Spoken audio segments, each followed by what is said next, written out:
I'm Rob Lewis. I'm Director of Marketing at PlaySpan. And we do this digital goods survey every year. And I wanted to do something a little different this year because what we do has been primarily polling PlaySpan and PlaySpan marketplace users. These are users that come and buy virtual currency from our marketplace or weapons and virtual goods, primarily currency, or our ultimate game card, which some of you may have seen in the retail stores. And I wanted to look beyond just our year-over-year comparisons of the, if you will, a very internal audience. I wanted to expand it out. Now, mind you, we have 8 million users at Marketplace, so it is a pretty big data set. But I want to look at beyond our own walls. So this year, we combined our own data to see year-over-year comparisons, but we also looked at more of a general population of gamers, which included console gamers, handheld gamers, mobile gamers, and so forth. And that data was provided by our partner VG Market, who actually conducted the survey. So we call this Gameology, and it's basically looking at games and digital goods and the spending behaviors of consumers. So with that, I'll go through a few of the objectives and methodology, the demographic stuff, and then we'll get into the data. And I know it's hard to read the screen up here, so there'll be an eye test afterwards. And this did not follow the Guy Kawasaki 40 font size typeface, and I realize now it's even worse that I look at it here.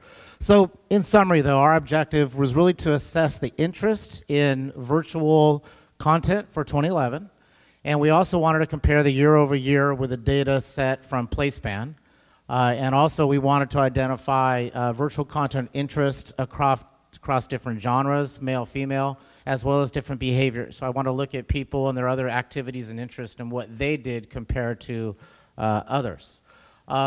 It was some respondents did rate the various methods they have used, and finally respondents answered questions regard to their gaming habits. And then lastly was the number which really amounts. There was 1456, which ages 13 to 89, and on average it was majority of males, so still trying to get it balanced. But again, this is heavily influenced by PlaySpan data, which is primarily a male audience, about 75%. So where are the numbers specifically? So with the VG market, which was really more of the general population, we came up with 1,006 total respondents between 13 and 65. 72% were male. And the average respondent age was 25.3 with an average household income of $68,000. Now, what's also interesting is we looked at some of the other interests that these people have besides playing games, which was the commonality for the survey. And we found that in addition to, as you probably could expect, browsing the internet and playing games, movies and television ranked pretty high. And also exercise, reading a book, and played sports were of high interest to these respondents, which was interesting. What's not so much is reading a newspaper, and I guess not many folks are reading a newspaper, but we probably should have defined it as reading online news versus physical paper news. It might have been a different data set. We also looked at the disbursement. This was a US-based survey, so we want to look at, for the respondents, were they West Coast, East Coast, Midwest, South, and really pretty well represented, maybe the South a little shy of most of them, but it was pretty evenly distributed sample size. And the education ranged from some college to college graduate to high school. So again, when you're dealing with 13 and over, some high school and high school ranked pretty high. Okay, so with that, what we found this year is that more real currency was spent on virtual currency. So the virtual goods buyers spent more money on virtual goods than MMOs, and that includes the MMOs with the monthly subscriptions that we all know, but also the emerging trend of free-to-play MMOs as well. We also noticed that the in-game currency, so when we talk about virtual goods and items and so forth, we saw that many respondents were actually buying a lot of currency that enabled them to do other things, including increasing time. And subscription codes were also a high-medium expenditure. We also noticed that prepaid cards continued to grow. So this is from the PlaySpan panel because we have our ultimate game card. And we found that the intended usage for virtual purchasing increased 20% over last year. And this is fairly consistent with the data set that we've seen of our Ultimate Game Card growth. One of the other things we've noticed, and if you go back, it wasn't too long ago, maybe 2-3 years ago, when Facebook started, and you had all these offer companies coming out, Tapjoy and others, and when they started, much of the revenues that were generated were from offers. Now, great to get things started, but what you're seeing now is more and more of a willingness to pay real money. So offers are still around 25% of the revenues or expenditures for these survey respondents. But at one point, 2 or 3 years ago, it was probably 75-80%. So it's really balanced out, and offers is just another payment mechanism, very convenient payment mechanism, but people are actually spending real money. And then lastly, I think what's key, and what was talked just a bit ago, and also by Tapjoy, the merchandising definitely matters. The free bonus items, the exclusive items, the other things that you can give people that they can't just get anywhere else, those really get people to take action. And we've seen that again both in the survey results, but also a lot of the promotions that we do for the many different publishers we have. Okay, here's another type of eye chart. So you have to trust me when I say what's on here. We looked at, this is a year-over-year comparison. So this is now talking specifically of the PlaySpan study. And we noticed that for in-game currency and subscription codes, the median spent by these content types continue to increase from both first-party sites, which is directly from the game publisher, or third-party sites like PlaySpan Marketplace or Off Gamers, Load Central, etc. Then what's really interesting is that from first-party sites, we did see a dip in the purchase of virtual gifts to give other folks. Not sure if that was a seasonality. This was actually just done prior to this conference, so it's fresh data. So it was kind of interesting to see that in-game currency and subscription codes ranked up pretty high. But again, I think part of the following of that is the emergence of so much more free-to-play content. Having said that, on the content medium spent by digital content, and this is by game type, this is where we see MMOs and free-to-play just continuing to grow in interest. And again, it's not like there was a marketplace out there of games that were static. The growth in the number of games that are available has been pretty impressive. So we're seeing many more folks try to play these games, and it's really interesting to see the trend go. And free-to-play, it's still the same virtual currencies and so forth. We also see that consoles with online gameplay and even PC. So the theme of this is you make it connected. And it doesn't necessarily have to be multiplayer, which is where a lot of the console and PC games started years ago. It's just really connecting you with other people. So we were really impressed to see with the growth rates of these 4 sections. Conversely, we noticed a decline in the spend on both first-party and third-party sites on casual games and social networking games. Now, I'll say that's probably not indicative of a market trend. It's more along the lines of the PlaySpan audience base here, because we are not as active in the social games. And in fact, with Facebook credits, PlaySpan is now as a payment method to buy credits, whereas before we were a credit mechanism. So we think, given where the state is right now with Facebook credits, we were somewhat expecting that. In fact, I'm surprised that there was even any value there. But it's interesting to know for our gamers that it's free-to-play and MMOs and anything with online gameplay is pretty interesting, that they're spending money.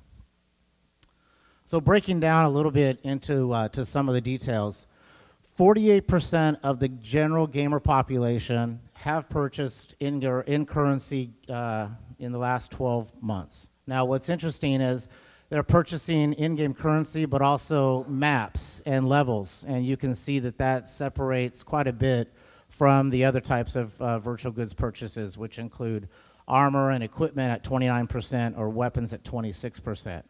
Oh, and yeah, for you guys that can't read, we've found in-game currency at 48% and maps, 47% of the respondents had purchased in the last 12 months. Now, when you look at this compared to the following types of online games. So this goes back to the interest in drilling a little bit deeper up to the types of games. So what's interesting is that 51% of the respondents had said that they definitely have purchased virtual currency or goods for console games with online play. Now you can imagine, the games like Activision's Call of Duty or others probably skewing that a little bit, but it is showing the trend again of enabling games with an online component that seems to be where the users are attracted to. We also saw here that social networking games and MMOs were 30% and 28% respectively. So people are definitely buying for social and MMOs. And this is the broader section of the population. This is not the PlaySpan specific survey. So this is more along the lines of what you would expect. And then, of course, PC games and free-to-play games. 22% of the respondents have purchased virtual currencies for those types of games. So some of the interesting spending habits, and we asked this question, in an online game, have you ever used real-world money to purchase virtual content from another player or a third-party site? Of course, 69% said yes. They probably wouldn't be taking the survey if they hadn't. But it is showing that people, even with the free-to-play options, they're spending money. And I don't think I have it in here, but one thing that was interesting, we looked at the monthly revenue that was generated from those that were free-to-play games, but the monthly expenditure, and it was almost equal to those that had a fixed subscription rate of MMOs. So if you're lowering the barrier to entry and you're getting more people and the difference isn't that much, some of the economics add up pretty quick for a business case. This one was talking about playing more online games, and this is saying, what are they doing and why am I, where do they plan to spend money?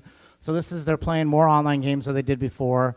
Goes back to the number of free-to-play games and other games that are readily available that are much more immersive.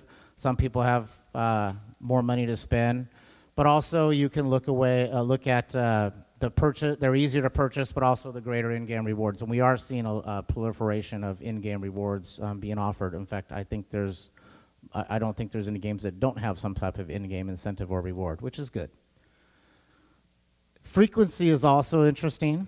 So we noticed that there are skews or data sets that skew. Like 2% of the folks said they buy virtual currency every day. But it is interesting that between once a week and a few times a week, you've got basically 10% of the population that is purchasing something at least once a week. And once a month is at 45%. So this goes back to the purchasing behavior where every month these people are spending money on virtual goods in a game. And you could equate that to what if they had a fixed subscription rate or something like that. Now, one of the other motivators is, what are the reasons for purchasing virtual items or content? Some people wonder why anyone would buy these virtual goods. For the most respondents, 55% says that it just helps them in the game themselves, regardless if it helps them advance or not. And others say, 53% say that to advance further in the game. So basically, it's part of that experience. I've had people ask me before, define the gamer, tell me the profile of a gamer. And I always respond back, well, tell me the profile of a movieer, people that go to movies. It's so mass market, general population, there's multiple segments within. And that's from the surveys that we have. You can't group them all together. They definitely have different patterns. And then you can see 47% are like the unique items, and then it drops down pretty dramatically after that. So here's something that's a little interesting that we put together to kind of take on those slices, see if there's any differences. And this one is in between gender. So the average real-world money spent buying virtual content in the last 12 months. And we've noticed that from both MMOs and casual games, women were the dominant spender of virtual goods and currencies over men. And we actually thought that MMOs would be male-driven and casual games would be women, just stereotypical, response. And the fact that the MMOs were also dominated by women, especially given our survey sample size, it was quite interesting to see that, basically women have the purse strings. Another one is from the Western U.S. One thing that we noticed is kind kind of a comparison between East and West Coast is the way I like to look at it. So typically when someone asks you about, tell me about people on the West Coast, and I'm from California, so specifically California, you define that person as more laid back, surfer guy. West Coast has more of a laid back attitude. And then you compare that to like New York and the East Coast and so forth, and a little more aggressive, things are moving a little bit faster.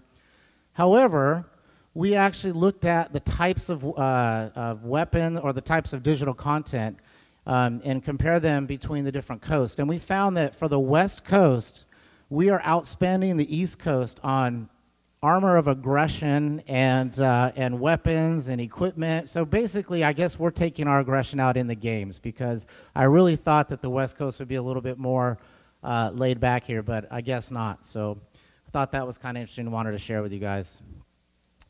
And then the other one we looked at is the respondents that love to play sports and how they responded to others that had more of a passive activity, such as reading books. And as pretty much as expected, you can see that both MMOs for first and third party, that those that were active in playing sports were much more active and also buying subscriptions for MMOs. And then this last slide is just, we were curious to how people like to get marketed to. So it's something to share with you guys. I thought, you look out there, email's dead. Well, this is what people say, not necessarily believe it. I think there's multiple channels to reach people. But when you hear the stories about emails decline and it's all social and so forth, I think you have to look a little deeper in how do people want to be communicated with. And again, this is just based on our survey, but we thought it interesting that males still preferred email as a primary means of communicating them offers and deals, and we gave them an example of the types of offers they could get. Whereas females were much more open to marketing offers through Facebook. So, something to think about next time you're putting your campaign together and the type of content that you have. So, anyway, I think the survey is available downline or to download. I'm not sure if you can see that, but you can go to slideshare.net and just search on my name, or this will be available through the Casual Connect site as well. And with that, I'll go ahead and open it up to questions. If you guys have any questions, come up to the mic, and that way we can get it on the video. And then with that, I did invite Michael Gluck, who is the founder and CEO of VG Market, who is available to answer any questions on the survey data and methodology as well. Great. No questions? You guys are hungry, huh? Okay, so if there's no questions, thank you for your time, and have a great lunch.